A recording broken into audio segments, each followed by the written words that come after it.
Pada minggu ini kita akan memperingati hari apa? Hari Pentakosta. Berikan dulu tepuk tangan.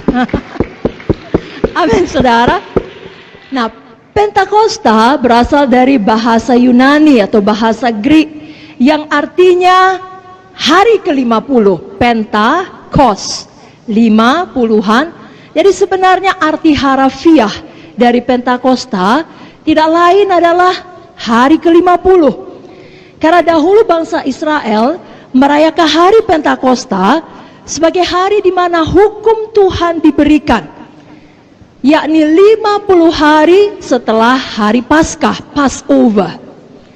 Tapi sekarang kita merayakan hari Pentakosta sebagai peringatan dicurahkannya Roh Kudus 50 hari setelah Tuhan Yesus bangkit. Saudaraku, Roh Kudus itu adalah janji Bapa bagi kita. Dan janji ini diucapkan Tuhan Yesus yang merupakan perkataan terakhirnya sebelum ia naik ke sorga. Kita tahu perkataan terakhir dari orang yang dekat dengan kita sebelum pergi meninggalkan kita selama-lamanya, itu merupakan perkataan yang penting. Bahkan bisa jadi yang sangat penting, paling penting. Demikian dengan Tuhan Yesus. Kita buka dari Kisah 1 ayatnya ke-4 sampai 5. Bukalah Alkitab kita dari Kisah Para Rasul 1 ayatnya ke-4 sampai 5. Dapat Bapak Ibu Saudara? Mari kita baca bersama-sama. 1, 2, 3 ya. Pada suatu hari ketika ia makan bersama-sama dengan mereka, ia melarang mereka meninggalkan Yerusalem dan menyuruh mereka tinggal di situ menantikan janji Bapa. Yang demikian katanya, telah kamu dengar daripadaku, sebab Yohanes membaptis dengan air, tapi tidak lama lagi kamu akan dibaptis dengan Roh Kudus. Apakah janji Bapa? Baptisan Roh Kudus. Dan ini diteguhkan lagi dalam Kisah 2 ayat 38 sampai 39 melalui perkataan Petrus. Kisah 2 ayat 38 sampai 39. Mari kita baca bersama-sama. 1, 2, 3 ya. Jawab Petrus kepada mereka, bertobatlah dan hendaklah kamu masing-masing memberi dirimu dibaptis dalam nama Yesus Kristus untuk pengampunan dosamu, maka kamu akan menerima karunia Roh Kudus. Sebab bagi kamulah janji itu, dan bagi anak-anakmu, dan bagi orang yang masih jauh, yaitu sebanyak yang akan dipanggil oleh Tuhan Allah kita. Jadi janji ini tersedia bagi semua kita yang percaya. Sampai dengan sekarang ini, bahkan sampai nanti kita pulang ke sorga. Sebabnya, biar semuanya kita, bukan hanya kita yang berkumpul di sini, PSEK PKS, tapi semua jiwa baru di dalam kelompok sel kita, semua jiwa baru dalam sektor kita, kita pastikan menerima janji Tuhan ini. Mari angkat tangan kita katakan, mulai hari ini, semua jiwa-jiwa baru dalam pelayanan saya pastikan menerima janji Tuhan ini, menerima baptisan Roh Kudus. Katakan amin. Amin. Pada hari Pentakosta tersebut dalam Kisah 2 ini, Roh Kudus dicurahkan Tuhan seperti yang dijanjikannya. Berapa banyak saudara tahu kalau Tuhan berjanji, Tuhan menggenapi? Amin. Dia bukan manusia sehingga dia berbohong, dia bukan anak manusia sehingga dia berdusta. Kalau dia berfirman, dia genapi. Kalau dia berjanji, dia tepati. Maka Roh Kudus dicurahkan, lalu kemudian Petrus menyampaikan firman, pada hari yang sama langsung terjadi kebangunan rohani. Ada pertobatan, ada pemulihan, ada kebangunan rohani, tidak tanggung-tanggung. 3.000 jiwa selamat. Itulah awal dari gereja mula-mula. Jadi kapan Roh Kudus turun, kebangunan rohani turun. Pada malam ini kita tidak sekedar memperingati hari Pentakosta, oh makanya firman Tuhannya harus firman Tuhan Roh Kudus, tidak. Kita datang dengan satu kerinduan, kehausan yang mendalam untuk kebangunan rohani terjadi dalam hati kita. Dan apa yang ada dalam hati kita menyebar kepada orang lain di sekeliling kita. Jangan kita katakan biar kebenaran rohani terjadi kepada dia, dia perlu kali dia. Tidak, kepada saya. Kepada siapa Bapak Ibu Saudara? Berapa banyak di sini haus dan rindu akan kebangunan rohani? Lebih kuat lagi, berapa banyak di sini haus dan rindu akan kebangunan rohani? Berikan kemuliaan bagi Tuhan Yesus. Mari kita baca dulu mengenai Pentakosta ini dalam Kisah 2 ayat 1 sampai 4 saja. Kita baca Kisah 2 ayat 1 sampai 4. 1, 2, 3, ya. Ketika tiba hari Pentakosta, semua orang percaya berkumpul di satu tempat. Tiba-tiba turunlah dari langit suatu bunyi seperti tiupan angin keras yang memenuhi seluruh rumah di mana mereka duduk. Dan tampaklah kepada mereka lidah-lidah seperti nyala api yang bertebaran dan hinggap pada mereka masing-masing. Maka penuhlah mereka dengan Roh Kudus. Lalu mereka mulai berkata-kata dalam bahasa-bahasa lain, seperti yang diberikan oleh Roh itu kepada mereka untuk mengatakannya. Katakan haleluya. Jadilah ini bagi kita, dan jadilah bagi semua jiwa baru di dalam pelayanan kita.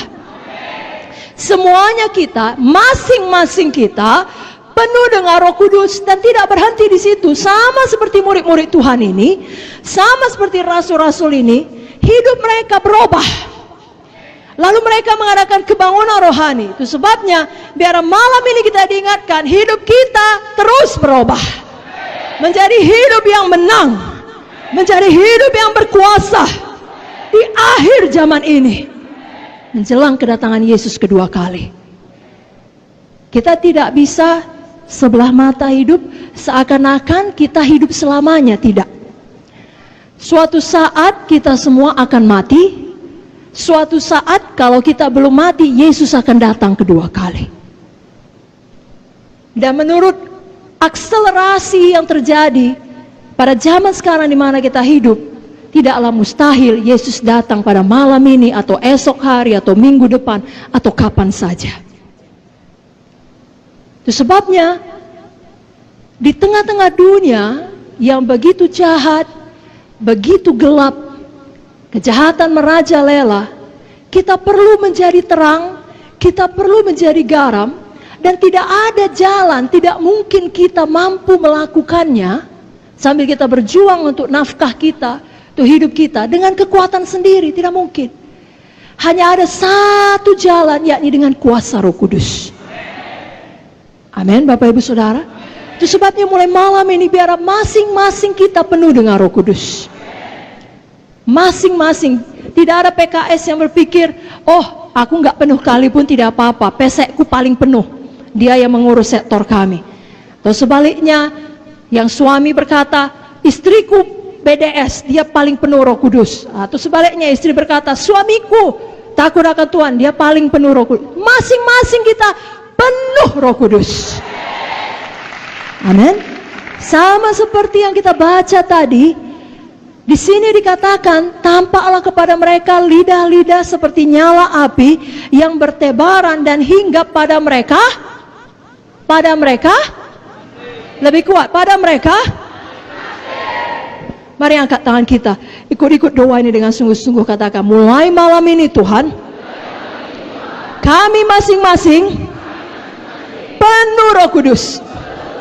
Kami memiliki hidup yang berubah, yang menang, yang berkuasa, menjadi saksi Tuhan di akhir zaman ini, menunggu kedatangan-Mu yang kedua kali.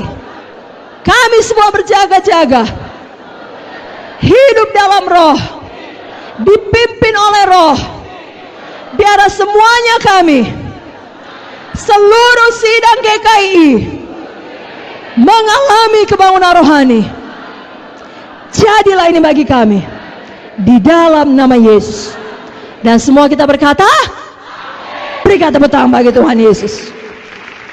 Nah, tadi judul firman Tuhan mengenal Roh Kudus dan dipenuhkan dalam Roh Kudus. Jadi mari kita ingat, siapakah Roh Kudus sebenarnya? Yang pertama, Roh Kudus adalah seseorang, bukan sesuatu. Roh Kudus adalah seorang pribadi. Apa Bapak Ibu Saudara? Nah, kalau kita melihat Roh Kudus sebagai kuasa, saya perlu penuh Roh Kudus supaya saya berkuasa, supaya saya bisa menjadi saksi Tuhan yang dinamis. Saya perlu penuh Roh Kudus supaya saya bisa menjadi saksi Tuhan yang mengabarkan Injil kemana-mana. Dia adalah kuasa. Maka kalau kita melihatnya sebagai kuasa, kita tidak merasa perlu membina hubungan pribadi dengannya. Karena kuasa itu adalah sesuatu. Tapi kalau kita selalu mengingat Roh Kudus sebagai seseorang, sebagai pribadinya Tuhan, maka kita mengerti ada Tuhan hidup di dalam saya. Seharusnya satu pewahyuan ini saja cukup membuat saudara sukacita sepanjang malam ini. Ada Tuhan hidup di dalam saudara.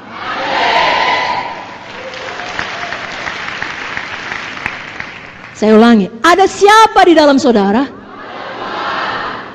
Tuhan yang bagaimana? Tuhan yang hidup, yang menciptakan langit dan bumi dengan perkataan, yang adalah Alfa dan Omega, yang adalah yang awal dan yang akhir, yang memegang segala kuasa, yang maha tahu.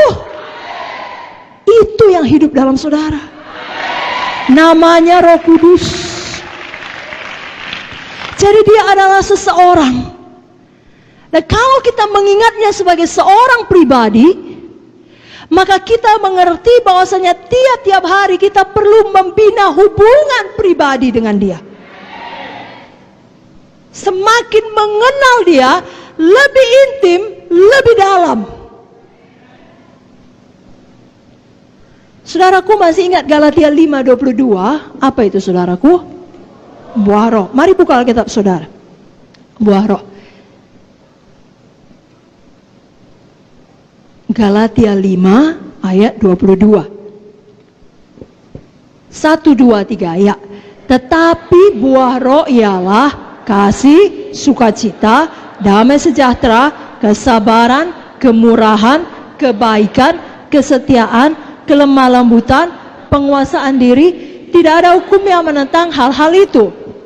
Saudaraku, Roh Kudus sebagai seorang pribadi punya perasaan. Hanya seseorang dan bukan sesuatu yang bisa mengasihi. Hanya seseorang yang bisa merasakan sukacita.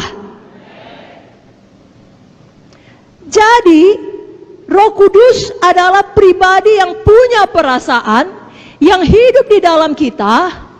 Marilah kita belajar tiap-tiap hari punya hubungan pribadi dengan Roh Kudus lebih dalam, lebih intim. Oleh sebab itu, jangan duka citakan hati Roh Kudus. Apa Bapak Ibu Saudara? Saya mau tanya, bisa Roh Kudus berduka cita? Bisa, karena dia seseorang. Dia bisa merasakan. Mari kita buka ayatnya dari buku Efesus 4 ayat 25 sampai 30. Efesus 4 ayat 25 sampai 30. Dapat Bapak Ibu Saudara? Mari kita baca dengan kuat-kuat. Bapak Ibu Saudara siap? 1, 2, 3 ya.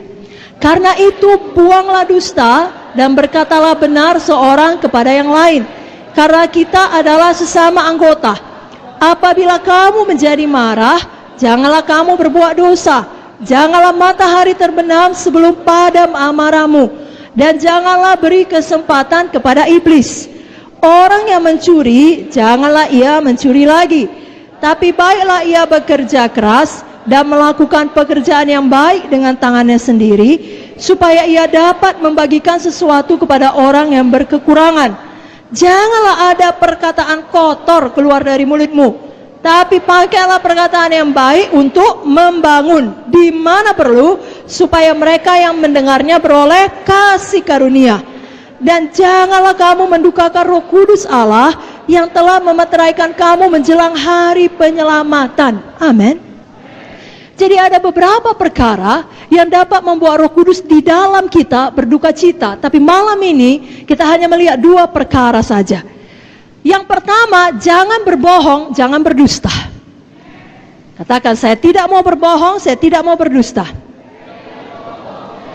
Ini yang dituliskan dalam ayat 25 tadi. Karena itu buanglah dusta dan berkatalah benar seorang kepada yang lain, karena kita adalah sesama anggota. Anggota apa? Anggota tubuh Kristus. Jangan saling mendustai karena kita satu tubuh, satu keluarga Allah. Saudaraku, dalam Mazmur 119 ayat 163 dikatakan, aku benci dan merasa jijik terhadap dusta, tetapi Tauratmu ku cintai. Kalau kita mengasihi firman, maka kita jijik terhadap dusta. Benci kepada dusta adalah tidak benar, tidak seharusnya benar, walau disayangkan dalam beberapa occasion itu benar. Pernyataan yang mengatakan banyak orang Kristen biasa bohong. Seharusnya itu tidak boleh demikian terjadi. Kita adalah orang-orang yang jijik terhadap dusta, jijik, benci kepada kebohongan, tapi sebaliknya kita mengasihi firman Tuhan. Saudaraku, jangan berbohong supaya kita lepas dari hukuman. Anggap apa? Nanti minta ampun, darah Yesus tersedia. Tidak. Tiap kali kita berbohong, kita menduka citakan Roh Kudus dalam hati kita. Nah, kita mengeraskan hati kita terhadap Dia. Itu membuat kita lebih tidak sensitif dalam mendengar suaranya. Karena sebagai anak Tuhan, pada waktu saudara mau berbohong supaya lepas dari hukuman, pasti Roh Kudus bicara. Siapa yang jujur? Roh Kudus bicara kepada dia kalau mau buat dosa. Puji Tuhan, semua jujur. Misalnya dosa bohong yang kita bicarakan sekarang, Roh Kudus bilang, terima konsekuensinya. Memang kau salah, memang kau lupa, memang kau lalai. Kau akan menerima disiplin, kau akan dimarahi, kau akan dipermalukan, kau akan menerima hukuman. Tidak apa-apa. Yang penting jangan kau berbohong. Tapi kita keraskan hati. Kita teruskan berbohong supaya kita lepas dari hukuman. Malam ini kita bertobat. Katakan amin dengan kuat. Adalah lebih penting kita tidak membuat Roh Kudus berduka cita, karena Dialah asal semuanya. Saudara perlu berkat, saudara perlu kesembuhan, saudara perlu kehidupan, saudara perlu nafas, Roh Kudus asalnya. Jadi paling penting jangan buat dia berduka cita. Jangan pula berbohong supaya dilihat orang hebat. Aku hafal seluruh kitab Roma. Aku berdoa 5 jam sehari. Aku menginjil 8 jam sehari. Mau gimana itu? Atau apa sajalah. Saudara cuma bawa 3 jiwa. Tapi waktu ditanya, katakanlah, misalnya di pertemuan pemimpin sektor, berapa bulan ini jiwa yang Bapak selamatkan atau Ibu selamatkan? Dia pun tahu, tidak lebih dari 3. Saya tidak tahu pastinya, tapi mungkin kira-kira 20. Udahnya dibilang Roh Kudus jangan. Berapa jiwa baptisan? Ya kira-kira 12. Satunya cuman. Lalu kita bilang sama Tuhan, ampuni ya Tuhan, saya nggak bohong, adanya Tuhan, tapi saya lebih-lebihkan. Karena saya beriman Tuhan, itu bukan beriman, itu berdusta. Amin. Siapa mau bertobat? Tidak menduka citakan Roh Kudus.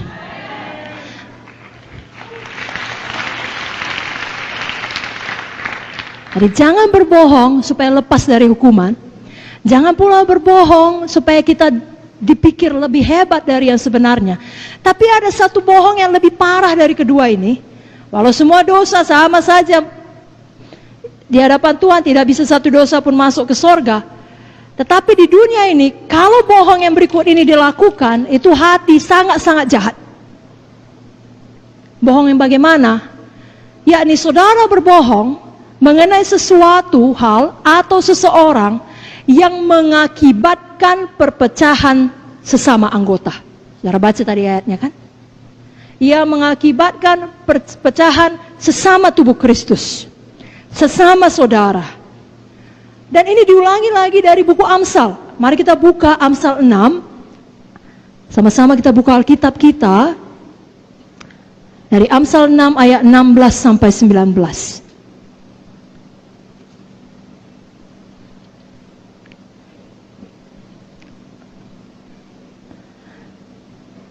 Selagi kita membuka buku Amsal, saya mau mendorong Bapak Ibu Saudara, bacalah Amsal 1 pasal saja per hari. Ada begitu banyak hikmat untuk bisnis saudara, untuk pelayanan saudara, untuk keluarga saudara. Ini buku yang sangat luar biasa.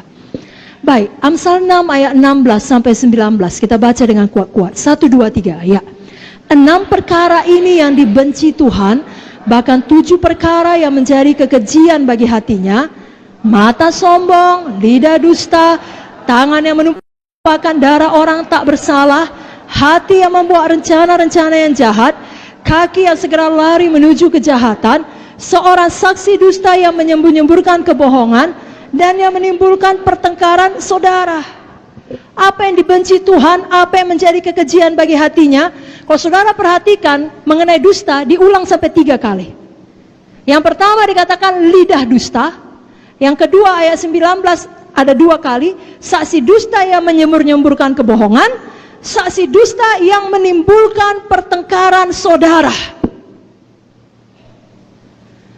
Jadi kalau ada kita di sini menyampaikan ucapan yang tidak sepenuhnya benar, itu bohong.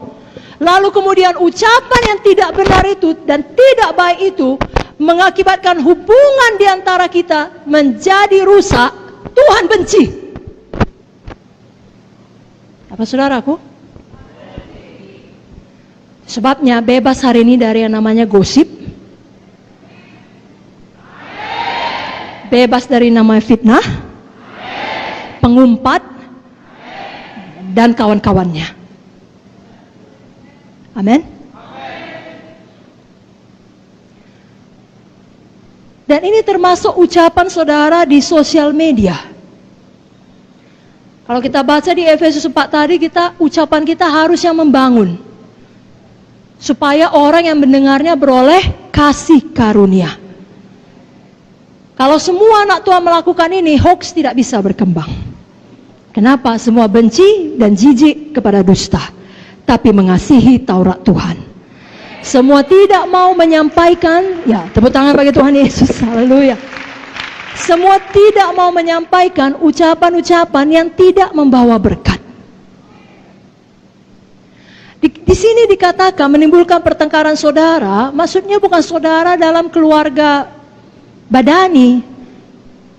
Misalnya saudara menyampaikan hal yang tidak baik kepada saya mengenai ucapan Kak Vicky, lalu hubungan saya dan Kak Vicky menjadi tidak baik. Tapi kalau menyampaikan yang tidak baik kepada saya mengenai Kak Heni, wah kan gak munte, itu gak apa-apa. Hubungan saya dengan dia tidak baik pun kan tidak sesama saudara. Salah. Sesama saudara ini sesama saudara tubuh Kristus. Siapapun, suku apapun, marga apapun, usia apapun, jangan ada pertikaian, perselisihan di dalam KKS, di dalam sektor, oleh karena ucapan kebohongan. Dan sekali lagi Roh Kudus pasti sudah bicara di dalam. Tidak perlu kau kirimkan itu. Tidak perlu kau forward itu. Tidak perlu kau teruskan itu. Itu tidak menjadi berkat, walau itu benar. Alkitab juga berkata, pikirkan perkara yang benar, mulia, adil, suci, manis, sedap didengar, patut dipuji, disebut kebajikan. Jadi tidak cukup benar saja. Kalau orang yang mendengarnya tidak beroleh kasih karunia, saudara hentikan. Apalagi kalau itu betul-betul kebohongan murni. Tuhan benci dan jijik. Amsal 14 ayat 5 berkata, saksi yang setia tidak berbohong, tapi siapa menyembur-nyemburkan kebohongan adalah saksi dusta. Siapa di sini saksi dusta? Tidak ada. Siapa di sini saksi yang setia? Amin. Amsal 17 ayat 7. Orang bebal tidak layak mengucapkan kata-kata yang bagus, apalagi orang mulia mengucapkan kata-kata dusta. Saudara, orang mulia, saudara orang mulia, Jangan ambil bagian dalam semua gosip, dalam semua kebohongan, dalam semua dusta. Jangan duka citakan Roh Kudus yang ada di dalam saudara. Setan mau saudara ikut kehendak daging saudara. Setan mau saudara terus berbohong. Karena bukan hanya Roh Kudus berduka cita, saudara akan menerima akibat yang sangat tidak baik. Saya bacakan Amsal 19 ayat 5. Mari kita baca bersama-sama ayat ini. Amsal 19 ayat 5. 1, 2, 3. Ya. Saksi dusta tidak akan luput dari hukuman. Orang yang menyembur-nyemburkan kebohongan tidak akan terhindar. Jadi tidak bisa luput. Orang dunia ini berpikir tidak apa-apa berdusta sepanjang tidak ketahuan. Tapi Alkitab mengajarkan walaupun tidak ketahuan oleh orang yang bersangkutan, oleh bos, oleh pemimpin, oleh keluarga, oleh siapalah yang bersangkutan, tapi Tuhan tahu dan tidak bisa luput dari hukuman. Dan diulangi lagi di ayat 9. Mari baca bersama Amsal 19 ayat 9. 1, 2, 3. Ya. Saksi dusta tidak akan luput dari hukuman. Orang yang menyembur-nyemburkan kebohongan akan binasa. Kita tidak mau ini akhir hidup kita. Kita mau berkemenangan. Amin saudaraku. Itu sebabnya pada malam ini kalau Roh Kudus bicara, jangan keraskan hati. Jangan duka citakan Roh Kudus. Yang artinya saudara keraskan hati, saudara pilih, tidak, aku mau bohong. Apapun dibilang aku bohong. Aku kekurangan. Mesti kuambil sebagian dari persembahan KKS ini. Aku akan bohong dalam laporanku, misalnya. Atau apa sajalah. Roh Kudus bilang jangan. Ada jalannya diberkati, jalan terang, jalan kejujuran. Saudara keraskan hati, tidak, aku tidak mau, aku mau bohong. Saudaraku, itu hidup di dalam gelap. Artinya saudara memilih untuk hidup tidak lurus, tidak jujur, sembunyi-sembunyi. Saudara memilih untuk hidup belat-belit. Tahukah saudara, satu kebohongan akan membawa kepada kebohongan berikutnya, dan berikutnya, dan berikutnya, dan berikutnya, dan lebih besar, dan lebih besar, dan lebih besar. Putuskan itu, bertobat sungguh-sungguh. Datang kepada terang. Jangan lagi lakukan pelayanan, lakukan bisnis, lakukan apa saja, lakukan hubungan dalam sembunyi-sembunyi. Jangan. Tahukah saudara, setan adalah bapa kegelapan, dia ada di dalam gelap. Datanglah kepada terang. Hiduplah jujur, hiduplah lurus. Maka saudara tidak akan bisa diganggu setan sesuka hatinya. Tidak bisa. Karena saudara tidak beri tempat. Tapi kalau kita memilih hidup dalam kegelapan dan memilih tetap berbohong, maka setan adalah bapa kita. Betul? Siapa bapa pendusta? Siapa? Betul dia pencuri, pembunuh, pembinasa. Tapi nggak dibilang dia bapak pencuri, dia bilang bapak pendusta. Saya bacakan ayatnya, Yohanes 8:44. Iblislah yang menjadi bapamu, dan kamu ingin melakukan keinginan-keinginan bapamu. Ia adalah pembunuh manusia sejak semula, dan tidak hidup dalam kebenaran, sebab di dalam dia tidak ada kebenaran. Apabila ia berkata dusta, ia berkata atas kehendaknya sendiri, sebab ia adalah pendusta dan bapa segala dusta. Malam ini di dalam nama Yesus, putuskan hubungan saudara dengan semua bapa pendusta, dengan segala jalan dusta. Saudara perlu sesuatu dalam pelayanan, bicara dengan jujur, bicara baik-baik. Jangan buat skim-skim, jangan tidak jujur. Saudara mengerti? Tidak ada yang namanya berbohong untuk kebaikan. Iblislah bapamu katanya. Kita tidak mau. Kita mau hidup di dalam terang. Kita orang mulia. Mulut kita bukan mulut orang bebar. Mulut kita bukan mulut orang fasik. Mulut kita adalah mulut orang benar, orang mulia. Dan Amsal berkata, mulut orang benar mengeluarkan hikmat seperti sarang madu. Bibir orang benar mengembalakan banyak orang. Lidah orang benar seperti perak pilihan. Itulah saudara, saudara, saudara, dan saudara. Dan itu asalnya dari Roh Kudus yang ada dalam saudara. Amin. Jadi yang pertama, jangan bohong, jangan duka citakan Roh Kudus dengan berbohong. Yang kedua, jangan terus marah, jangan dendam, jangan simpan sakit hati. Dengan kata lain, jangan beri tempat bagi iblis. Dalam ayat 26 tadi, Efesus 4 dikatakan, apabila kamu menjadi marah, janganlah kamu berbuat dosa.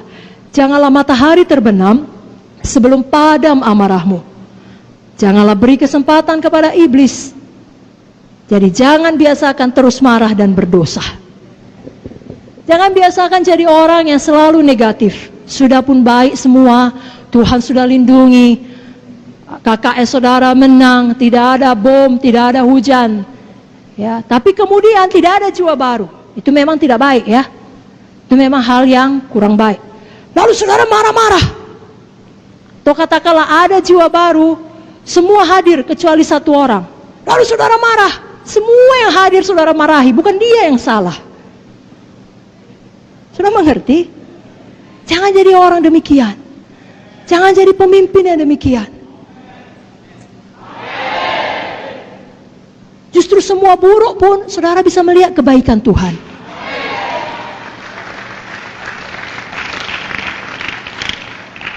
Saya ulangi, belum semua mendapatnya. Justru semua tidak baik pun saudara bisa melihat kebaikan Tuhan. Karena saudara tahu saya masih hidup. Saya belum dipanggil Tuhan, tandanya ada yang baik menanti saya di depan. Ada yang baik yang harus saya kerjakan. Walau semua ini kacau, saya belum pulang ke sorga, berarti ada kebaikan Tuhan. Begitu. Tapi kalau selalu melihat ini salah, itu kurang, ini tidak baik, pemarah. Kan kita tidak mau jadi orang munafik, saudaraku. Maksud saya adalah, saudara menyampaikan banyak firman di KKS saudara, tapi di dalam keluarga saudara, saudara adalah seorang teror. Saya nggak bilang teroris ya, teror. Maksudnya, kalau saudara seorang ayah pulang kerja, semua anak saudara ketakutan. Bapak udah pulang, semua sembunyi. Kenapa? Saudara pulang, cas. Mana makan? Terus sebaliknya, kalau saudara ibu-ibu, mama udah balik dari BDS, dari BDS.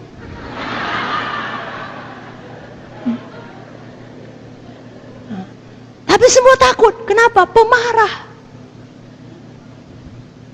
Biasa kemprung, pecah semua marah. Itu menduka citakan Roh Kudus. Lalu hati ini keras, Roh Kudus mau bicara nggak bisa, buta, nggak bisa dengar. Kenapa? Karena dikeraskan. Roh Kudus sudah bilang sabar, marah. Jangan begitu.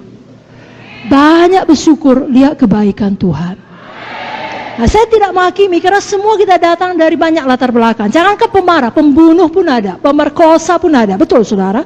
Dan puji Tuhan untuk darah Yesus yang sanggup mengampuni semua dosa-dosa kita. Seburuk apapun, sehitam apapun, menjadi putih seperti salju. Terima kasih Tuhan Yesus. Tapi setelah itu kita perlu patuh kepada pimpinan Roh Kudus. Hidup oleh Roh. Ya, tidak meneruskan hidup di dalam daging.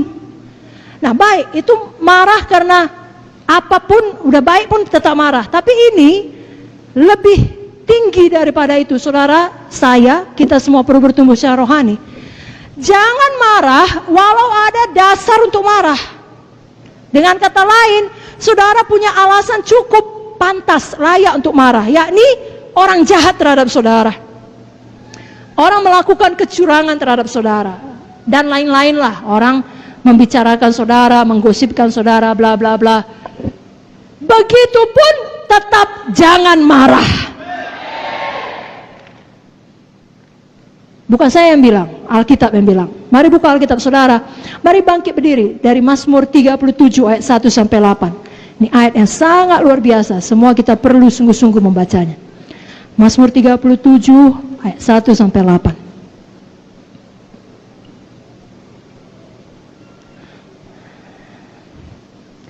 Dapat saudaraku, 1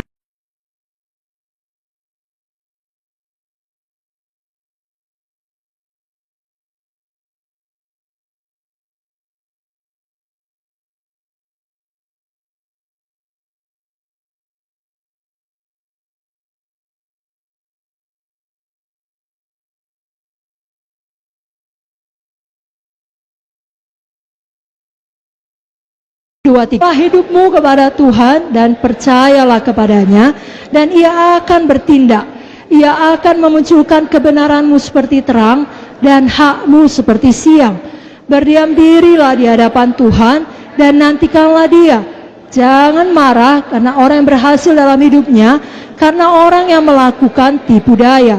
Berhentilah marah dan tinggalkanlah panas hati itu. Jangan marah, itu hanya membawa kepada kejahatan. Coba ulangi 3 kali bagian terakhir. Jangan marah, itu hanya 1, 2, 3 ya. Jangan marah. Lagi. Amin. Bila sama kiri kanan. No maya-maya. Silakan duduk Bapak Ibu Saudara. Jadi betul ada orang jahat. Saya mau tanya, di tempat kerja saudara ada orang jahat? Ada? Dalam keluarga saudara semua baik?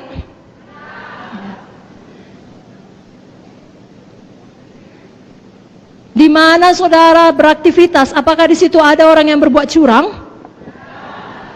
Pantaskah kita marah? Pantas. Tapi apakah kita marah? Kenapa? Karena Roh Kudus di dalam. Kita tidak mau mendukacitakan Roh Kudus. Pendapat siapa lebih berharga? Pendapat dia atau pendapat Roh Kudus? Dia bilang, itu bapak itu, ibu itu, atau kakak itu, abang itu, itu dia itu penipu itu. Tapi Roh Kudus bilang, kau orang yang sangat diberkati, aku mengasihi engkau. Lalu orang tersebut kemudian bilang, itu pemalas, itu jahat itu, namanya aja PKS, namanya aja PSE, banyak utangnya itu. Panas hati kita, padahal udah kita lunasi semua utang kita. Itu hidup lama kita. Lalu memarah kita sama dia. Roh Kudus bilang, kau sangat dikasihi, kau luar biasa, kau anakku yang kekasih. Yang mana yang kita dengar? Pendapat siapa lebih penting? Pendapat manusia atau pendapat Roh Kudus? Siapa Tuhan kita? Ucapan dia atau ucapan Roh Kudus yang memang adalah Tuhan Tritunggal? Siapa Roh Kudus? Itu Tuhan kita. Percayalah kepada Tuhan. Diamlah di negeri. Lakukanlah yang baik. Ia akan memunculkan kebenaranmu seperti terang dan hakmu seperti siang. Jadi Roh Kudus di dalam kita menyanggupkan kita untuk bersabar. Jangan kita lawan Roh Kudus tersebut dengan sengaja mengeraskan hati dan mendukacitakan dia. Buku Amsal lagi-lagi memberikan banyak petunjuk. Dalam Amsal 14 ayat 29 dikatakan, orang yang sabar besar pengertiannya, tapi siapa cepat marah membesarkan kebodohan. Amsal 15 ayat 18, si pemarah membangkitkan pertengkaran, tetapi orang yang sabar memadamkan perbantahan. Siapa mau jadi si pemarah? Siapa mau menjadi orang yang sabar? Amin. Amin. Amsal 19 ayat 19, orang yang sangat cepat marah akan kena denda, karena jika kau hendak menolongnya, engkau hanya menambah marahnya. Jangan kita menjadi orang demikian. Amsal 20 ayat 3, terhormatlah seseorang jika ia menjauhi perbantahan, tapi setiap orang bodoh membiarkan amarahnya meledak. Roh Kudus menolong kita sehingga kita bisa menguasai diri kita. Itu salah satu buah roh, penguasaan diri. Amin saudara. Kita mau menjadi orang yang terhormat. Nah saudaraku, sama seperti hubungan antar manusia, bisa dekat, bisa intim. Ini kita ada banyak di sini. Semua kita satu keluarga kan? Siapa kita mengaku kita ini satu keluarga Allah? Siapa kita mengaku kita satu tubuh Kristus? Tapi walaupun kita semuanya satu tubuh Kristus, satu keluarga Tuhan di Gereja Kemenangan Iman Indonesia, kita kalau dengan jujur, ada di antara kita yang hubungannya lebih dekat, ada yang lebih renggang. Betul?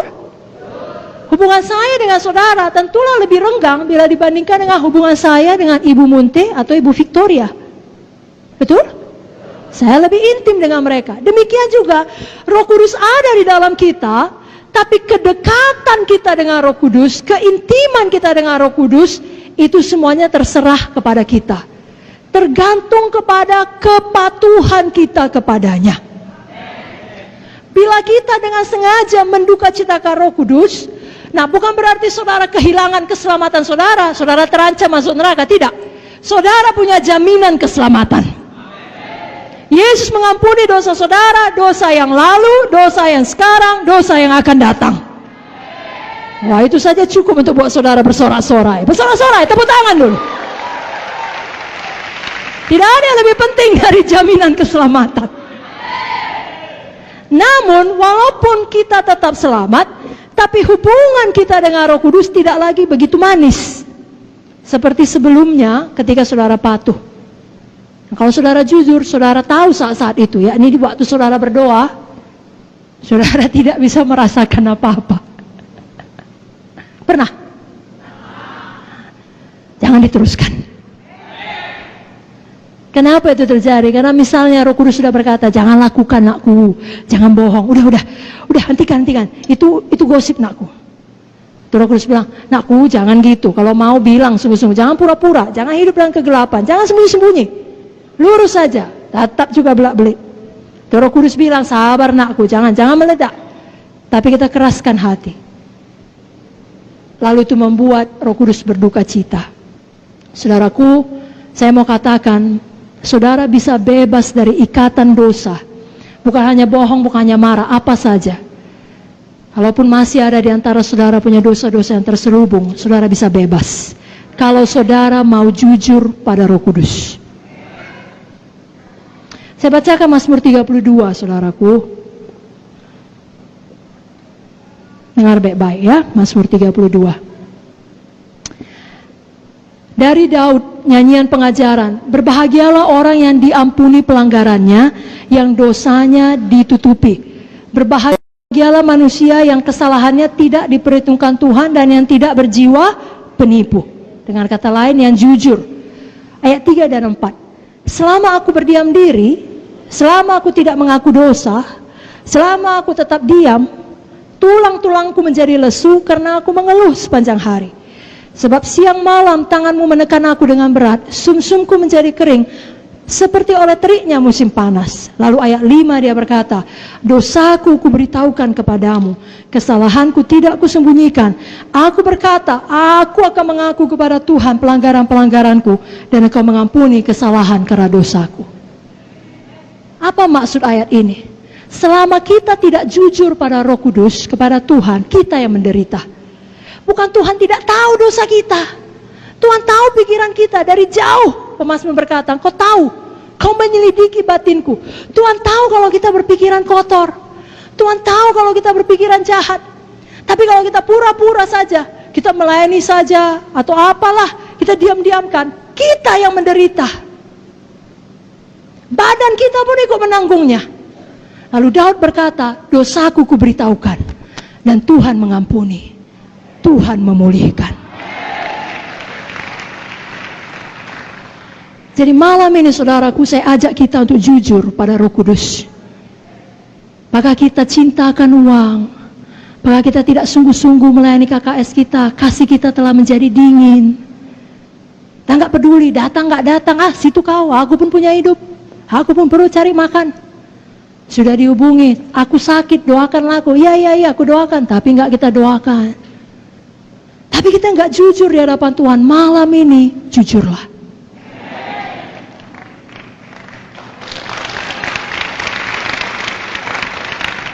Akui semuanya di hadapan Tuhan. Tuhan tahu. Selama ini pun Tuhan tahu. Tapi waktu kita jujur, kita melepaskan diri kita. Lalu mulai dengan setia ikuti proses pemulihan saudara dari ikatan dosa itu. Karena sama seperti saudara tidak terikat dalam satu hari, kan?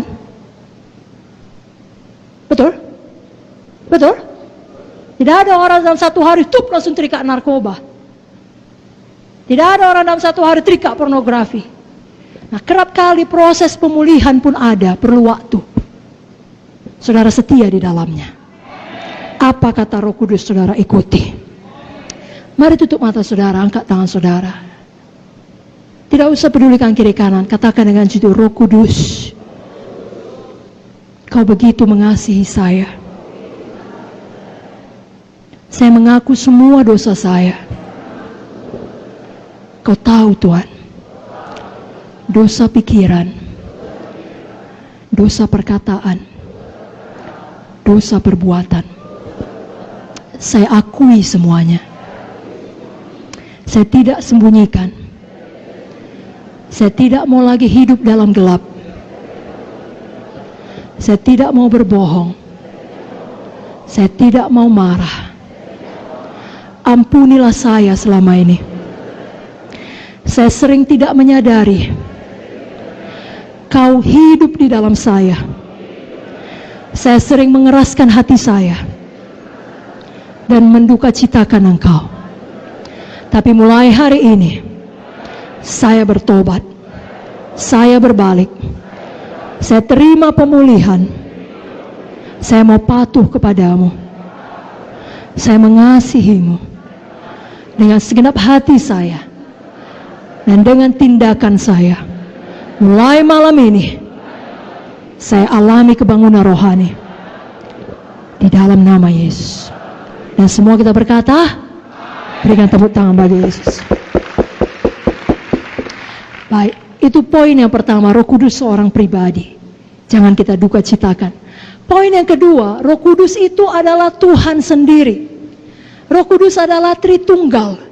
Sama seperti Allah Bapa dan Allah Anak, Tuhan Yesus. Roh Kudus tidak lebih rendah kedudukannya dibandingkan Bapa ataupun Tuhan Yesus. Sama. 3 dalam 1, 1 dalam 3. Saya bacakan satu ayat saja, Kisah 5 ayat 3-4 mengenai Ananias yang mendustai Roh Kudus. Apa kata firman dalam Kisah 5 ayat 3-4? Tetapi Petrus berkata, Ananias, mengapa hatimu dikuasai iblis sehingga engkau mendustai Roh Kudus dan menahan sebagian dari hasil penjualan tanah itu? Selama tanah itu tidak dijual, bukankah itu tetap kepunyaanmu? Dan setelah dijual, bukankah hasilnya itu tetap dalam kuasamu? Mengapa engkau merencanakan perbuatan itu dalam hatimu? Engkau bukan mendustai manusia, tetapi mendustai Allah. Ananias mendustai Roh Kudus, sama Ananias mendustai Allah. Jadi jangan ada persepsi yang salah dalam pemikiran kita, bahwasanya Roh Kudus itu ya lebih rendah sedikit dari Bapa atau dari Tuhan Yesus. Tidak, mereka adalah satu. Dan mereka adalah satu. Roh Kudus sekarang ada di dunia ini, di dalam hati kita. Dan firman Allah menyatakan roh yang ada di dalam kita lebih besar dari semua roh yang ada di dalam dunia ini. Saudara tidak perlu takut, amin. Yang ketiga, Roh Kudus adalah penolong kita, Parakletos. Yohanes 14 ayat 16-17. Roh Kudus adalah penolong. Mari kita baca sama-sama, Bapak Ibu Saudara siap? Yohanes 14 ayat 16-17, 1, 2, 3 ayat. Aku akan minta kepada Bapa dan Ia akan memberikan kepadamu seorang penolong yang lain, supaya Ia menyertai kamu selama-lamanya, yaitu Roh kebenaran. Dunia tidak dapat menerima Dia, sebab dunia tidak melihat Dia dan tidak mengenal Dia. Tapi kamu mengenal Dia, sebab Ia menyertai kamu dan akan diam di dalam kamu, di dalam kita, di dalam saudara. Ada Tuhan di dalam saudara, ada Roh Kudus di dalam saudara. Seberapa berat pun perjuangan saudara, Dia tidak pernah meninggalkan saudara. Dia ada di dalam saudara untuk menolong saudara. Untuk menolong saudara. Sebabnya kalau Dia bicara kita dengarkan. Karena maksudnya hanya untuk menolong saudara. Kalau ada orang mau menolong kita, kita terima saudaraku. Amin. Nah malam ini saya mau ingatkan khususnya Roh Kudus menolong kita di dalam doa kita. Kerap kali kita tidak tahu bagaimana harusnya berdoa, Roh Kudus menolong kita. Dalam Roma 8 ayat 26-27, mari kita baca lagi bersama-sama. Bukalah Alkitab saudara dari buku Roma 8 ayat 26 sampai 27. 1, 2, 3, ya. Demikian juga Roh membantu kita dalam kelemahan kita, sebab kita tidak tahu bagaimana sebenarnya harus berdoa, tapi Roh sendiri berdoa untuk kita kepada Allah dengan keluhan-keluhan yang tidak terucapkan. Dan Allah yang menyelidiki hati nurani mengetahui maksud Roh itu, yaitu bahwa ia sesuai dengan kehendak Allah berdoa untuk orang-orang kudus. Itulah baiknya Roh Kudus itu. Dia berdoa untuk orang-orang kudus. Dia memimpin kita dalam doa kita. Itu sebabnya saudaraku suka berdoa dalam bahasa roh. Saudara mungkin sudah pernah mendengar kesaksian yang mirip dengan ini. Bagaimana seorang hamba Tuhan pergi dalam mission trip ke luar negeri 3 bulan lamanya. Dalam satu ketika pada masa itu, tengah malam dia dibangunkan oleh Tuhan, tidak tenang hatinya. Dia tidak tahu apa yang salah. Tidak ada kabar, tidak ada sesuatu yang bahaya, tapi tidak bisa tenang hatinya, tidak bisa dia tidur. Lalu apa yang dia lakukan? Dia mohon Roh Kudus menolong dia berdoa. Maka dia mulai berdoa di dalam bahasa roh. Dia berdoa terus sampai kira-kira 1 jam. Ada damai Tuhan, dia tahu sudah beres, sudah selesai. Lalu dia pergi tidur. Nah, ketika tidur dia mendapat mimpi di kota di mana dia tinggal ada keluarganya, adiknya masuk ambulans, dibawa ke rumah sakit, dinyatakan dokter sudah meninggal dunia. Dalam mimpinya itu dia ada di situ, dia masuk ke dalam ruangan di mana adiknya terbujur kaku, terbaring. Lalu dia berkata, bangun, bangkit. Adiknya itu bangun, bangkit dan hidup kembali. Lalu dia bangun, dia ingat mimpi itu, dia bersyukur kepada Tuhan. Dia bahkan tidak menelepon ataupun menanyakan kabar. Begitulah Roh Kudus, begitu kuatnya dalam hati kita orang-orang percaya. Habis masa 3 bulan dari mission trip tersebut, dia pulang ke negaranya, ke kotanya. Adiknya menyambut dia di airport dengan sangat excited dan berkata, tahukah kau bang, waktu kau pergi kemarin, aku kena serangan penyakit, aku hampir mati.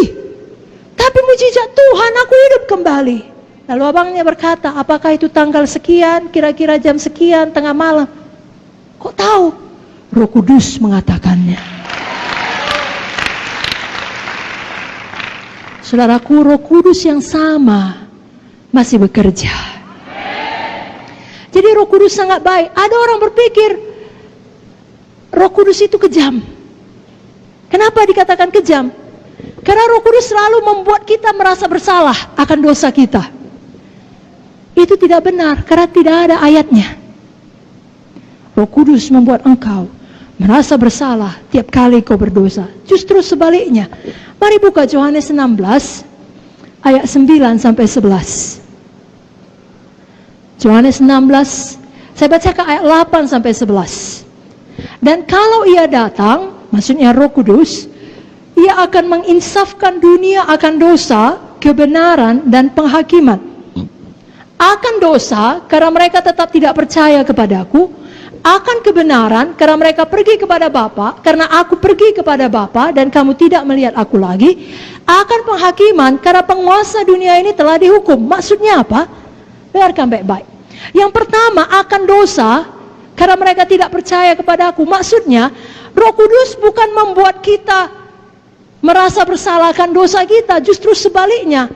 Roh Kudus bekerja di dalam hidup manusia untuk menyadarkan mereka bahwasanya mereka adalah orang berdosa dan tidak dapat menyelamatkan dirinya sendiri. Oleh karena itu mereka butuh juru selamat, namanya Yesus. Karena dalam 1 Korintus 12 ayat 3 dikatakan, aku mau meyakinkan kamu, tidak ada seorang pun yang berkata-kata oleh Roh Allah dapat berkata terkutuklah Yesus. Sebaliknya, tidak ada seorang pun yang dapat mengakui Yesus adalah Tuhan selain oleh Roh Kudus. Kayak kita berdoa kepada jiwa-jiwa yang belum selamat, Roh Kudus jamah hatinya. Karena adalah pekerjaan Roh Kudus yang membuat seseorang insaf, menyadari dia orang berdosa. dia tidak dapat menyelamatkan dirinya, dia butuh juru selamat.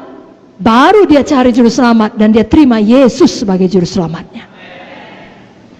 Jadi kalau saudara merasa bersalah akan dosa saudara, itu bukan Roh Kudus, itu setan penuduh, pendakwah. Justru saudara bersyukur Yesus Kristus telah mengampuni dosa saudara. Yesus Kristus adalah Tuhan dan juru selamat saudara. Akan kebenaran, karena aku pergi kepada Bapa dan kamu tidak melihat aku lagi. Maksudnya kebenaran bahwa kita telah dibenarkan oleh Tuhan Yesus. Jadi kita dalam posisi, kalau dalam bahasa Inggrisnya, right standing with God. Kita dapat datang ke hadirat Tuhan kapan saja. Bukan karena kita sempurna, tapi karena darah Yesus membenarkan kita. Kita tidak perlu baik dulu, baru layak datang berdoa kepada Tuhan. Tidak perlu, karena ada darah Yesus yang membenarkan kita. Itulah penolong Roh Kudus. 2 Korintus 5:21 mengatakan, 2 Korintus 5:21 mengatakan, dia yang tidak mengenal dosa telah dibuatnya menjadi dosa oleh karena kita, supaya dalam dia kita dibenarkan oleh Allah. Di Roh Kudus ingatkan kita tersebut. Kau telah dibenarkan. Maju terus melayani. Betul kau tadi berdosa, minta ampun, bertobat. Sekarang maju terus, kau telah dibenarkan. Akan kebenaran. Jadi bukan Roh Kudus yang menuduh kita. Justru Roh Kudus mengingatkan kita, dosa kita telah dibenarkan oleh karya Yesus. Akan penghakiman, karena penguasa dunia ini telah dihukum. Saya pikir saudara semua mengerti ini. Penguasa dunia ini, setan ini telah dihukum. Dulu saudara di bawah kuasanya, tapi sekarang tidak lagi. Dia ada di bawah kaki saudara.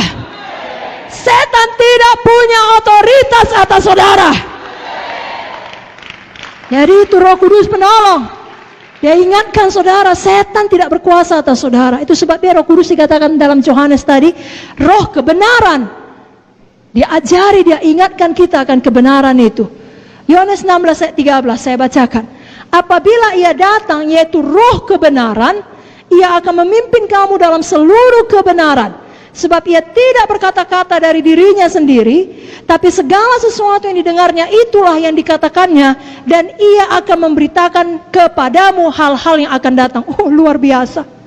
Bayangkan saudara punya guru yang maha tahu, yang tahu semuanya, mau berdiam di dalam saudara dan berkomitmen untuk tidak pernah meninggalkan saudara. Apapun yang terjadi, dia mau mengajari saudara. Itulah kepenuhan Roh Kudus. Itulah yang perlu kita alami semakin dalam semakin hari. Diajari kita. Dan dia adalah roh penghibur. Roh apa saudaraku? Roh apa saudaraku? Adakah kita malam ini yang butuh penghiburan? Saya pikir pasti ada, mengingat besarnya amin tadi ya. Betul saudaraku. Dan bukan hanya malam ini, saya pikir tiap hari kita butuh penghiburan. Nah, malam ini saya mau katakan penghiburan yang sejati hanya ada di dalam Roh Kudus. Sebabnya kalau hati saudara berat, datang pada Roh Kudus. Bicara pada Roh Kudus, dia ada di dalam saudara. Saya bacakan ayatnya, Yohanes 16 ayat 7, Yohanes 15 ayat 26, Yohanes 14 ayat 26. Saya mulai dari Yohanes 16 ayat 7. Namun benar yang kukatakan ini kepadamu adalah lebih berguna bagi kamu jika aku pergi. Sebab jikalau aku tidak pergi, penghibur itu tidak akan datang kepadamu. Tapi jikalau aku pergi, aku akan mengutus dia kepadamu. Yohanes 15:26. Jikalau penghibur yang akan kutus dari Bapa datang, yaitu roh kebenaran yang keluar dari Bapa, ia akan bersaksi tentang aku. Yohanes 14:26. Tetapi penghibur, semua berkata tetapi penghibur, yaitu Roh Kudus yang akan diutus oleh Bapa dalam namaku, dialah yang akan mengajarkan segala sesuatu kepadamu dan akan mengingatkan, semua berkata mengingatkan saya. akan semua yang telah kukatakan kepadamu. Dia ingatkan firman yang pernah saudara baca. Dia ingatkan firman yang pernah diajarkan kepada saudara. Dia ingatkan firman yang saudara dengarkan seperti malam ini dan hari-hari sebelumnya sebelum hari ini. Dia ingatkan firman Tuhan. Bagaimana mungkin saudara tidak terhibur? Karena dia mengingatkan kita akan Tuhan Yesus dan akan firman Tuhan. Betapa kasih Tuhan bagi kita baru tiap hari. Betapa kasih Tuhan bagi kita kekal untuk selama-lamanya. Dia ingatkan saya dan saudara adalah manusia roh yang suatu hari akan pulang ke sorga. Dunia ini sementara. Penderitaan zaman sekarang ini tidak dapat dibandingkan dengan kemuliaan kekal yang menanti kita kelak. Dia ingatkan kalau Tuhan di pihak saudara, siapakah yang dapat melawan saudara? Roh Kudus menghibur, Roh Kudus mengingatkan. Roh Kudus mengingatkan, Roma 8:39, tidak ada yang dapat memisahkan saudara dengan kasih Kristus. 7 kali orang benar jatuh, tapi ia bangkit kembali. Walau orang benar itu jatuh, dia tidak tergeletak, sebab Tuhan menopang tangannya. Kemalangan orang benar banyak, tapi Tuhan melepaskan dia dari semuanya itu. Dia ingatkan itu pada waktu masa kesusahan saudara. Pada waktu saudara sendirian di rumah sakit. Pada waktu saudara harus ke pengadilan untuk menghadapi orang yang mengancam saudara. Pada waktu saudara dihakimi oleh keluarga saudara karena saudara tidak mau beradat. Pada waktu saudara meneteskan air mata dan tidak ada seorang pun yang melihatnya. Roh Kudus ada di sana. Dia di dalam saudara. Dia menghibur saudara. Dia tidak pernah meninggalkan saudara. Dan dia ingatkan firman Tuhan kepada saudara. Alamilah kepenuhan Roh Kudus saudaraku. Malam ini hauslah. Satu persekutuan yang intim dengan dia. Yang benar-benar dipenuhkan di dalam dia. Sehingga kita bangkit dari keterpurukan apapun masalah kita. Dan kita menjadi bukti, pemberi bukti bagi dunia ini. Bahwasanya walaupun kita sudah jatuh, sudah ditekan, sudah hancur, kita naik kembali. Kita bangun kembali. Kita bangkit kembali. Kita hidup menang, bahkan lebih dari pemenang. Kita perlu Roh Kudus untuk membuat kita menang menghadapi pencobaan. Menang menghadapi masalah. Menang menghadapi tragedi-tragedi kehidupan. Saudaraku, hanya karena kita pelayan, hanya karena kita PKS atau PSE, bukan berarti kita eksklusif dari tragedi. Bukan berarti kita eksklusif dari semua masalah. Tragedi menimpa siapa saja. Orang fasik dan orang benar. Tapi orang fasik tidak punya Roh Kudus menyertai dia. Orang benar memiliki Roh Kudus di tengah tragedi.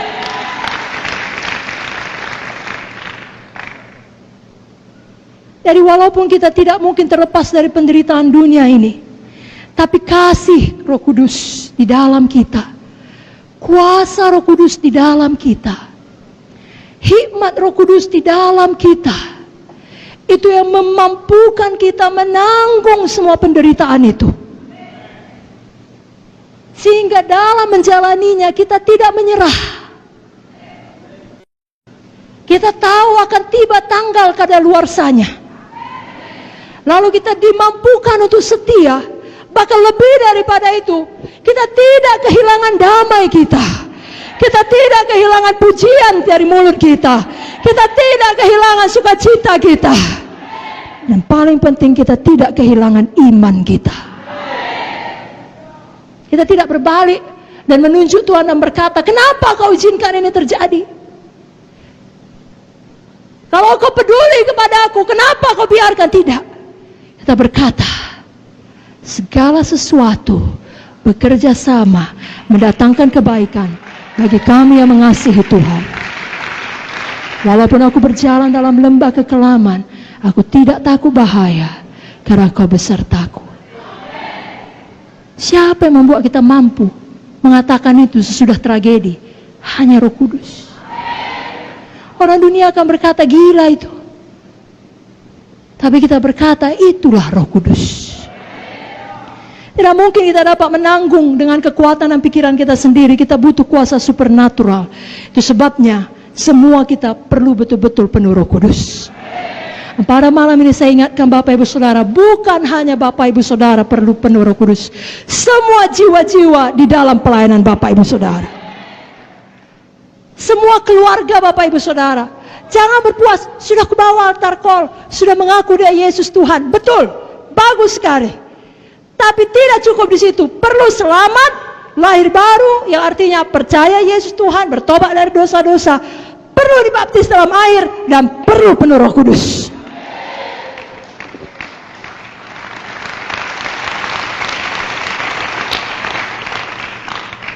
Saudaraku, bagus selamat, bagus baptisan air, sangat-sangat baik. Tapi kalau kita mau hidup yang berkuasa dan menang tadi, perlu baptisan Roh Kudus. Adalah Yesus sendiri yang membaptis kita dengan Roh Kudus.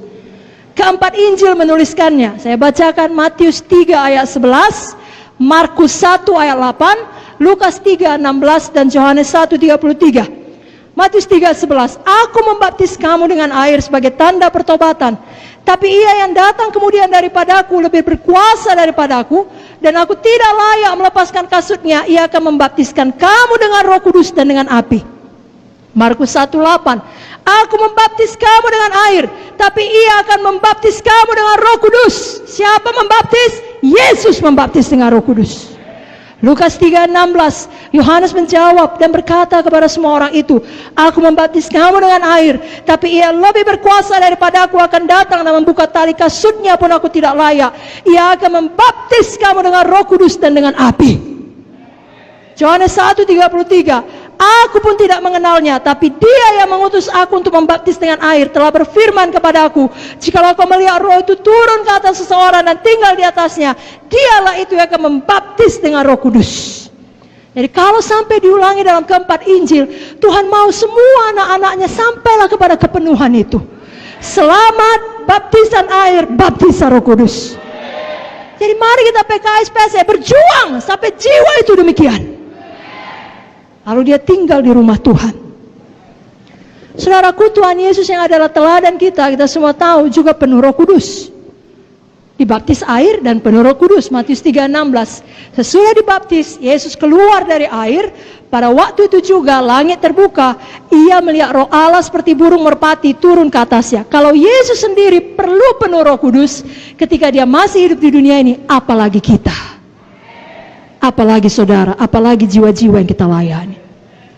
Sekali lagi, perlu selamat, lahir baru, perlu penuh Roh Kudus. Mari buka Alkitab saudara dari Kisah 2 ayat 38.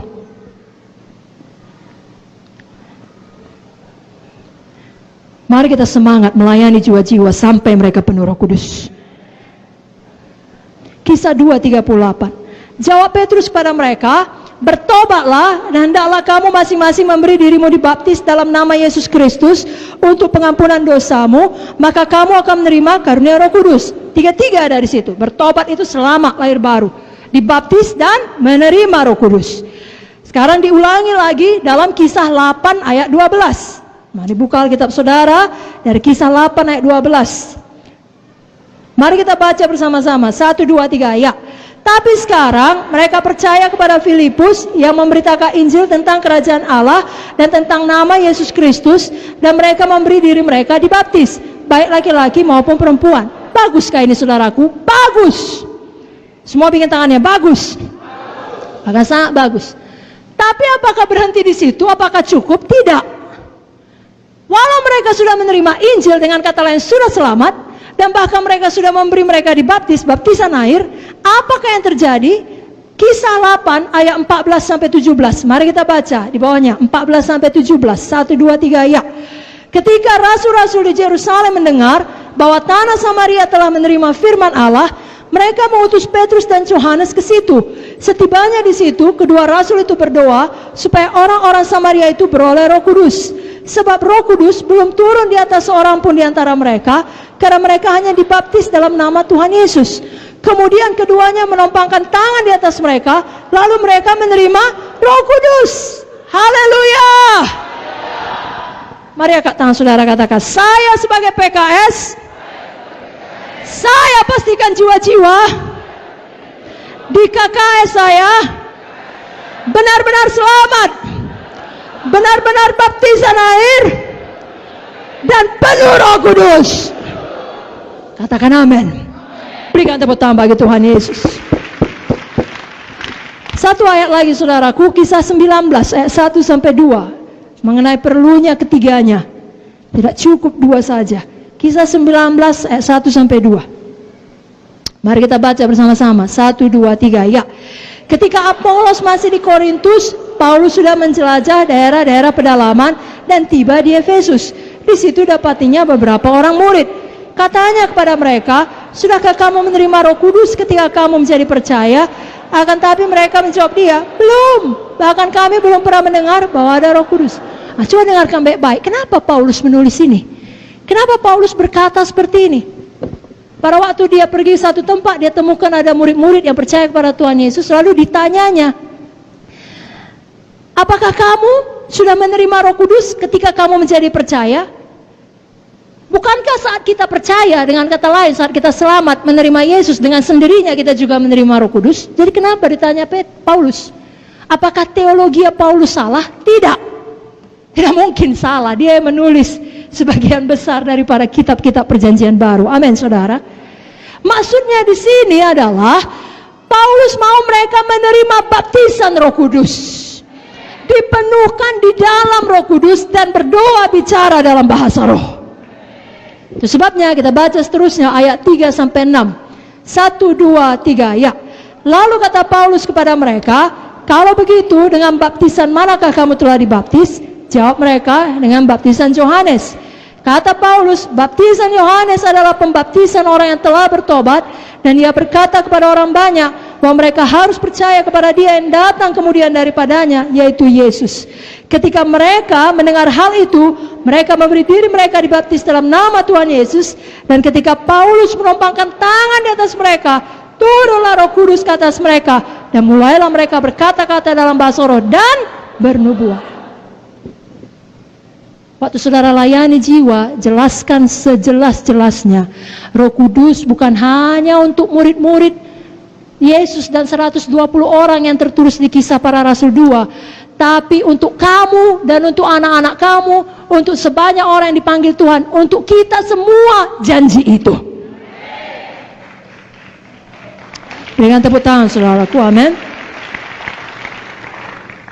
Nah, kalau ada yang berkata itu dulu, sekarang tidak lagi, saudara terangkan, pencurahan Roh Kudus sejak Kisah 2 tadi tidak pernah berhenti. Seperti yang kita baca inilah saudaraku. Apa yang kita baca di dalam Kisah 8 tadi, itu terjadi 5 tahun setelah Pentakosta di Kisah Para Rasul 2. Kalau saudara buka Kisah Para Rasul 10, cerita mengenai Cornelius dan keluarganya yang penuh Roh Kudus, itu terjadi 10 tahun setelah Pentakosta di Kisah Para Rasul 2. Dan yang terakhir tadi dalam Kisah 19 itu terjadi 25 tahun setelah Pentakosta di Kisah Para Rasul 2. Dengan kata lain, itu terjadi terus menerus sampai sekarang ini pencurahan Roh Kudus masih berlangsung. Saya tanya saudara, bersemangat penuh Roh Kudus? Bersemangat memastikan jiwa-jiwa dalam pelayanan kelompok sel sektor saudara penuh Roh Kudus? Supaya semua menyadari ada pribadi yang hidup di dalamnya, yang mengajari, yang menolong, yang menghibur, roh kebenaran. Amin saudara. Betul saudaraku, untuk sampai ke sorga kita hanya perlu selamat, hanya perlu lahir baru, yakni bertobat dan percaya atas pengampunan dosa kita oleh penebusan darah Yesus. Tapi supaya kita bisa hidup menang di dunia ini, kita perlu baptisan air dan baptisan Roh Kudus. Dalam baptisan air, saudara mendeklarasikan putus hubungan dengan manusia lama. Dalam baptisan Roh Kudus, saudara memiliki kuasa untuk bangkit menjadi manusia yang baru. Ayat yang paling disukai Bapak Founder, Kisah 1 ayat 8, saudaraku, kuasa yang diberikan oleh Roh Kudus. Mari kita baca sama-sama Kisah 1 ayat 8. Saudara bersemangat membacanya? 1, 2, 3, ya. Tetapi kamu akan menerima kuasa kalau Roh Kudus turun ke atas kamu, dan kamu akan menjadi saksiku di Yerusalem, di seluruh Judea dan Samaria, dan sampai ke ujung bumi.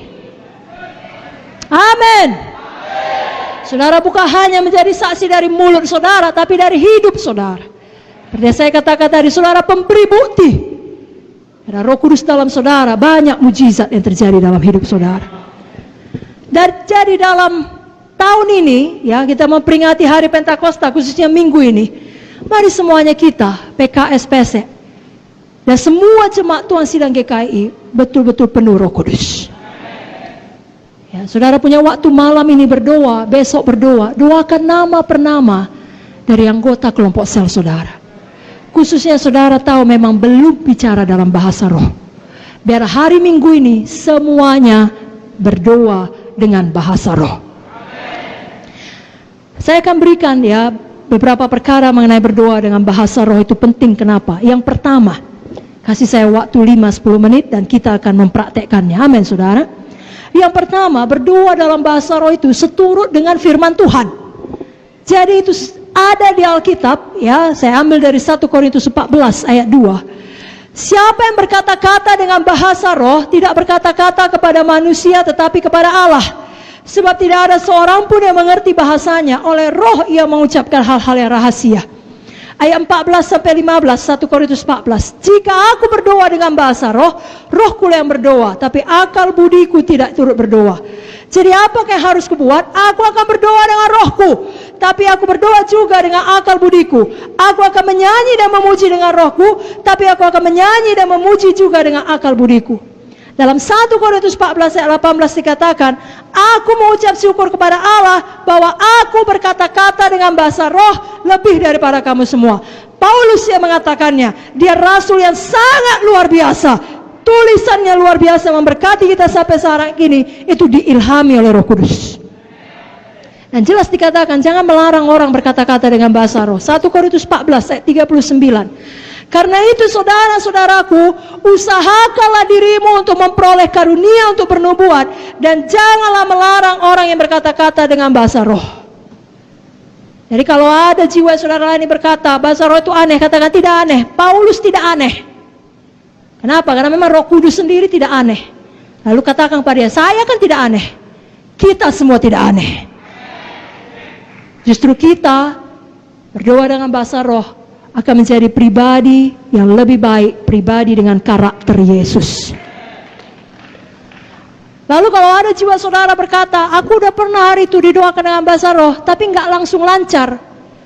Makanya aku berhenti, katakan memang tidak langsung lancar. Kebanyakan orang waktu dibaptis pertama kali dengan Roh Kudus tidak langsung lancar bahasa roh. Sama seperti anak kecil manapun yang belajar satu bahasa, tidak langsung lancar. Nggak ada anak bayi, begitu keluar dari perut mamanya, haleluya mama, nggak ada saudaraku. Bahkan setelah 1 tahun pun mungkin yang cuma dia bisa bilang mama, mama, papa, nggak ada. Selamat pagi, saya perlu makanan, nggak ada. Tapi kalau 5 tahun dia sudah semakin bisa berbahasa dengan baik. Kalau dia orang Indonesia, berbahasa Indonesia. Jadi kalau baru penuh Roh Kudus, ya dia malu. Aku yang kubilang coba, papa, tidak apa-apa, dorong terus. Serahkan lidahmu kepada Roh Kudus. Lakukan dengan iman. Lakukan dengan iman. Lakukan dengan iman. Amin saudara.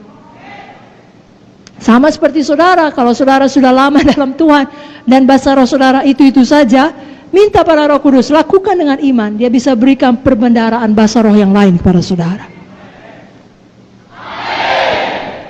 Berdoa dengan bahasa roh yang kedua itu membangun diri kita.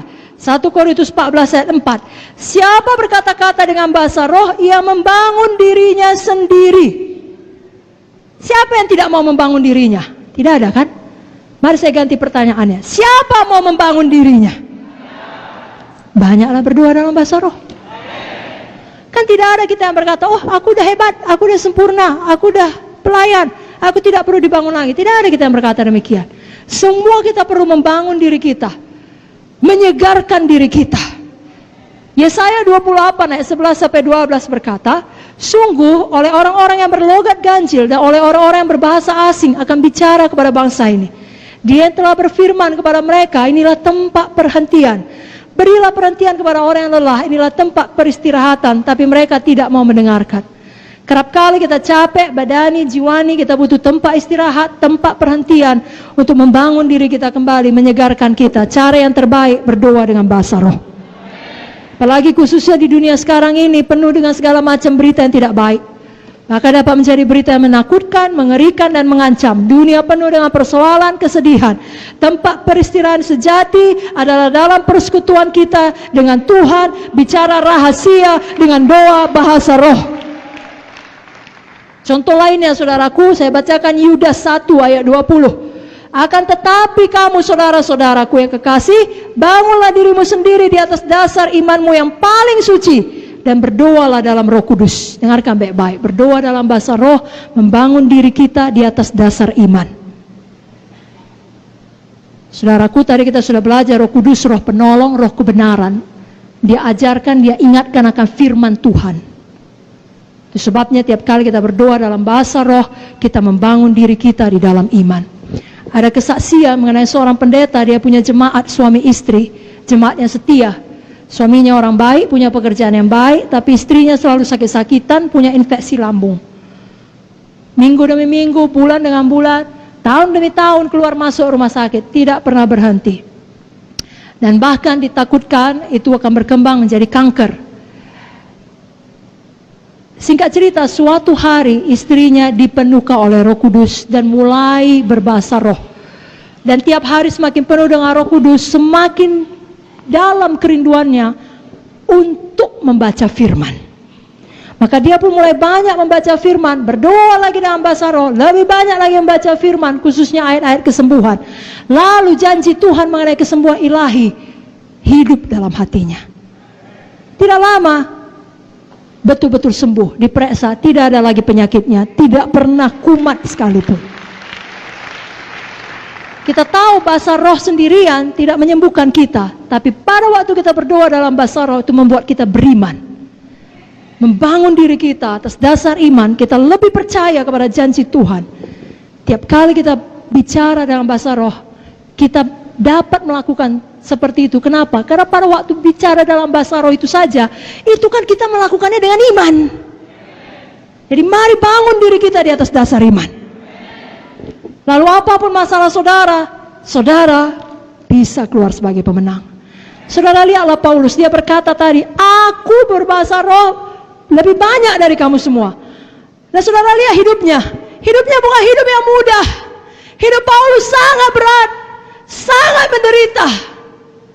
Saudara baca buku Korintus, saudara menangis membaca penderitaan Paulus. Di dalam tubuhnya ada banyak tanda Kristus, banyak kali disesah. Tapi saudara tahu apa yang dikatakannya dari dalam penjara Filipi, bersukacitalah senantiasa di dalam Tuhan. Sekali lagi ku katakan, bersukacitalah. Bagaimana mungkin orang yang begini menderita, ditinggalkan semua orang. Menjelang kematiannya dia menuliskan, semua orang telah meninggalkan aku, sedih sekali. Bukan dia berkata, apa ini Tuhan? Seluruh hidup sudah kuberikan kepadamu, sekarang tinggal kematian Tuhan. Tidak ada orang menemani aku. Gak betul ini Tuhan. Bertahun-tahun melayani engkau dengan setia, kok begini jadinya? Tidak, dia tidak berkata demikian. Dia berkata, aku telah mengakhiri pertandingan iman yang baik. Aku telah mencapai garis akhir. Mahkota yang menantiku. Kok bisa ya berpikir seperti itu? Kok bisa ya punya mental pemenang seperti itu? Karena Roh Kudus. Karena Roh Kudus. Mari kita penuh Roh Kudus. Itu pilihan kita saudaraku. Seberapa penuh kita, itu pilihan kita. Setan akan melakukan apa saja supaya kita tidak berjalan dalam kuasa Roh Kudus. Karena dia tahu kalau saudara bangkit dalam kuasa Roh Kudus, sama seperti dikatakan dalam firman Tuhan buku Kisah ini sudah datang orang-orang yang membongkar balikkan dunia. Itulah dia. Setan tahu itu. Kalau betul kita hidup dalam kepenuhan Roh Kudus, kita membongkar balikkan dunia bagi Yesus. Jadi setan akan melakukan apa saja supaya kita tidak penuh Roh Kudus, supaya kita mendukacitakan Roh Kudus, supaya kita lupa bahwasanya Roh Kudus itu seorang pribadi hidup di dalam kita, supaya kita tidak berdoa dalam bahasa roh, supaya kita ikut kehendak daging kita. Lawanlah setan, maka dia akan lari daripadamu. Bukankah tadi sudah kita dengar Roh Kudus akan mengingatkan kita bahwasanya penguasa dunia ini telah dihukum. Setan tidak memiliki otoritas atas saudara kecuali saudara yang izinkan. Jangan izinkan, jangan beri kesempatan kepada iblis. Sebabnya hari ini jujur kepada Tuhan, akui semua dosa saudara. Jangan pelihara hati yang keras, biarkan Roh Kudus memenuhkan saudara. Jangan mulut kita bahasa roh, pikiran kita melayang, hati kita keras. Mulut kita bahasa roh, hati kita terbuka, lembut kepada Tuhan, patuh kepada Tuhan, takut akan Tuhan. Pikiran kita fokus kepada Tuhan. Saudara akan bangkit betul-betul menjadi orang yang membongkar balikkan dunia. Milikilah hati yang lembut, yang tidak mau mendukacitakan Roh Kudus. Sungguh-sungguh bertobat dari jalan yang salah dan terbuka sepenuhnya, sehingga malam ini ada pertobatan, malam ini ada pemulihan, dan mulai malam ini seterusnya ada satu kebangunan rohani yang tidak dapat dihentikan oleh apapun. Saudara diberkati.